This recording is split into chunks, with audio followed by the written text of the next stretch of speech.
क्या sir pancreatic शराब पीने से होती है? कौन सी बीमारी?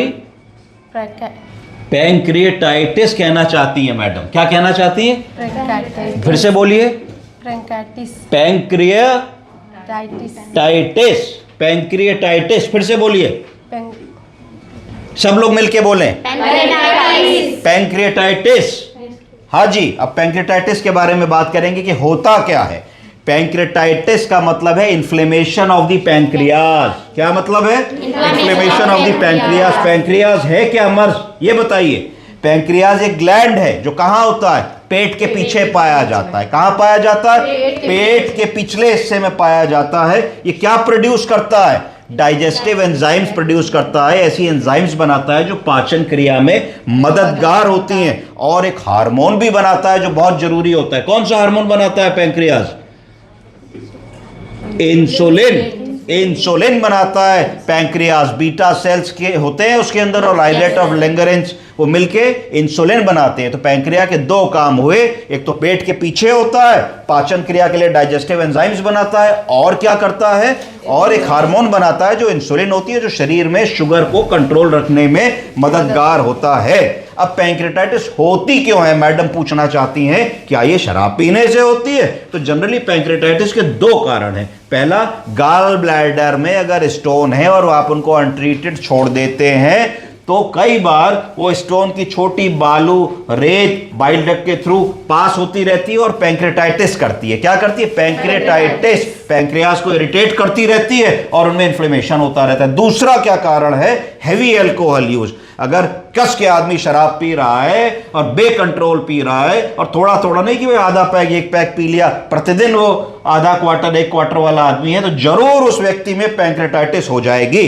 पैंक्रिएटाइटिस दो प्रकार की हुई। कितने प्रकार की? दो प्रकार की। पहली एक्यूट पैंक्रिएटाइटिस। एक्यूट पैंक्रिएटाइटिस कहा जाएगा सडन ऑनसेट शॉर्टर स्पैन। तुरंत हो गई साहब, 3 दिन पहले बिल्कुल ठीक थे, 3 दिन में पैंक्रिएटाइटिस हो गई, बड़ा पेट में दर्द लेकर डॉक्टर के पास आ गए तो सडन हो गई। दूसरी क्रोनिक पैंक्रिएटाइटिस, लॉन्ग लास्टिंग, लोगों को कई बार होती रहती है, साल में एक बार, 2 साल में एक बार हो जाती है। एक बहुत बड़े फिल्म अभिनेता हैं सदी के, उनको भी पैंक्रिएटाइटिस एक बार हुई थी, बड़ी चर्चा में मामला आया था। पता नहीं आप लोग को याद है कि नहीं, जब आप लोग छोटे होंगे, है ना।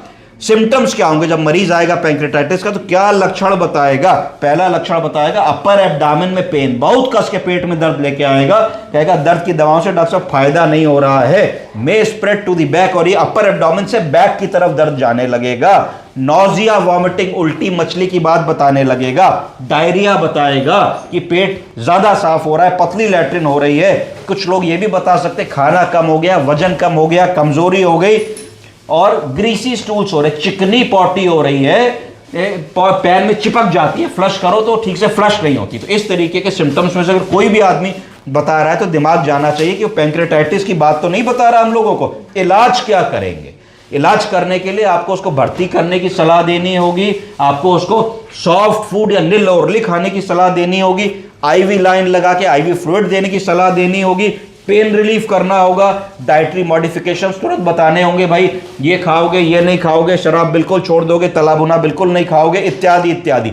अगर आदमी को इससे भी कोई फायदा नहीं हो रहा और आपकी सारी जांचें बिगड़ती चली जा रही है, तो फिर एक स्टेज पे आपको सर्जिकल गैस्ट्रोएंटरोलॉजी की ओपिनियन लेनी होती है और देखना होता है कि डॉक्टर साहब क्या बता रहे हैं, सीटी एमआरआई क्या दिखा रहा है, कहीं फाइनली सर्जरी की जरूरत तो नहीं है, जो कि बड़ा जटिल कठिन ऑपरेशन होता है, जनरली अवॉइड किया जाता है। पर लास्ट स्टेज में अगर पैंक्रियास सड़ने लगता है, जिसको कहते हैं नेक्रोटाइजिंग पैंक्रिएटाइटिस, तो फिर हमारे पास ऑपरेशन करके जान बचाने के अलावा कोई चारा नहीं होता, वरना मरीज सेप्सिस में, शाक में चला जाएगा और मृत्यु हो जाएगी। और क्या कॉजेज होते हैं पैंक्रिएटाइटिस के? इसके अलावा कॉजेज होते हैं कि ट्राइग्लिसराइड का स्तर बहुत ज्यादा है, 800, 900, 1400 तक लोगों का टीजी निकल जाता है। ट्राइग्लिसराइड जो खाने पीने में बिल्कुल परहेज नहीं करते, घी, तेल, तला भुना, मिर्च मसाला, ठेले की चाट, दिन भर नॉनवेज खा रहे हैं, उन लोगों में भी पैंक्रिएटाइटिस होने की संभावना बढ़ जाती है। और कुछ लोगों का कैल्शियम बहुत ज्यादा होता है, हाइपरकैलीमिया में भी पैंक्रिएटाइटिस होने की संभावना बढ़ जाती है।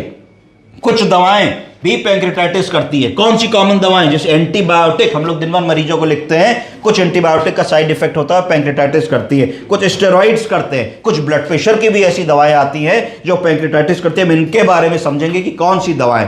कुछ एंटीबायोटिक मैं आज आपको बताऊंगा, जैसे कि टेट्रासाइक्लिन ग्रुप की दवाएं पैंक्रेटाइटिस करने के लिए जानी जाती हैं, तो इनको अवॉइड करना चाहिए, खासतौर से बुजुर्ग लोगों में। ट्राइमाइथोप्रिम एंटीबायोटिक है जो पहले बहुत चला करती थी, ये भी पैंक्रेटाइटिस करने की प्रोन दवा है, तो इसको भी अवॉइड करना चाहिए। बीपी की कुछ दवाएं, कौन कौन सी? हाइड्रोक्लोरथायजाइड, फ्यूरासेमाइड, लोसार्टन, ये दवाएं ऐसी हैं जो पैंक्रेटाइटिस करती है। अगर आपके पास मरीज आया और उसको पैंक्रेटाइटिस के लक्षण है और ये दवा खा रहा है, तो आपका एक दिमाग ये भी जानना चाहिए क्या ये कारण तो नहीं है, इसलिए ये जान लेना हमारे लिए बहुत जरूरी है। कैंसर की एक कॉमन दवा होती है सिस्प्लैटिन, उससे भी पैंक्रेटाइटिस होती है कई बार। अगर पैंक्रेटाइटिस का मरीज है और इस दवा पे है, कैंसर का रोगी है, तो भी दिमाग उस तरफ हमारा जाना चाहिए। गैस की कॉमन दवा लेंसोप्रेजोल, बहुत ही कॉमन दवा है, ओमेप्रेजोल, पेंटाप्रेजोल, लेंसोप्रेजोल। तो लेंसोप्रेजोल से भी पैंक्रेटाइटिस कई बार देखा गया है कि कुछ मरीजों में होती है, तो इसको भी हमको दिमाग में रखना चाहिए। स्टैटिन,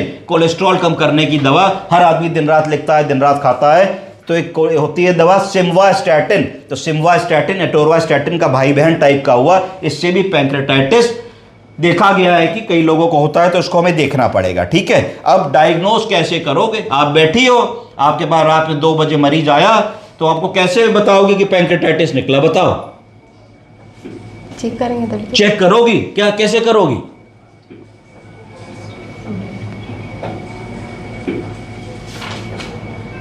पेट छुओगी, दर्द पूछोगी, कब से तकलीफ है पूछोगी, कोई जांच लाया है कि नहीं पूछोगी, सारी बात पूछोगी।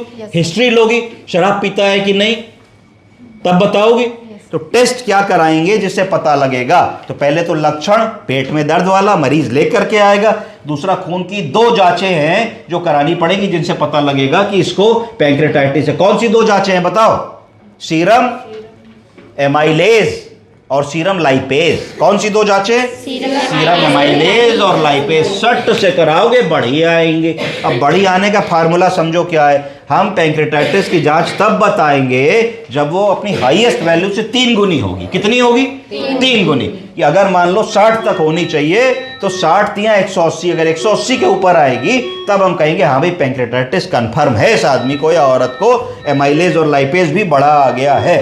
फिर क्या करा सकते हो? उसकी अल्ट्रासाउंड करा सकते हो, उसका सीटी करा सकते हो, या उसका एमआरआई करा सकते हो पेट का। जब तुम ये तीनों चीजें कराओगे तो फाइंडिंग मिलेंगी, इन्फ्लेमेशन ऑफ द पैंक्रियाज मिलेगा कंसिस्टेंट विद पैंक्रेटाइटिस। तो पैंक्रेटाइटिस में पैंक्रिया ग्रंथि के अंदर जो चेंजेस आ जाते हैं वो कई बार अल्ट्रासाउंड में नहीं देखे जाते हैं अच्छी तरीके से, तो इसलिए सीटी या एमआरआई करा के आदमी देख लेता है और कंफर्म डायग्नोसिस बन जाती है। जब बनती है तो फिर कॉज ढूंढते हो। अगर पता लगा उसके घर वाले बता रहे हैं डॉक्टर साहब ये तो 6 महीने से बहुत ही ज्यादा शराब पी रहे, साल भर से आउट ऑफ कंट्रोल है, तो फिर ये सारी चीजें अलग हो गई। पर अगर आदमी ये कहता है कि नहीं साहब इन्होंने तो आज तक कभी नहीं छुई, तो फिर तुम सोचोगे इस दवा से तो नहीं हो रहा, किडनी में गॉल ब्लैडर में पत्थर की वजह से तो नहीं हो रहा, डाइट की वजह से तो नहीं हो रहा, ट्राइग्लिसराइड की वजह से तो नहीं हो रहा, कोई ये एंटीबायोटिक तो नहीं खा ली इसकी वजह से तो नहीं हो रहा। तो इतना पैंक्रेटाइटिस के बारे में एज नर्सिंग ऑफिसर्स अगर आपको पता होगा तो आप अपना कर्तव्य बेटर तरीके से निभा पाएंगे। ठीक है।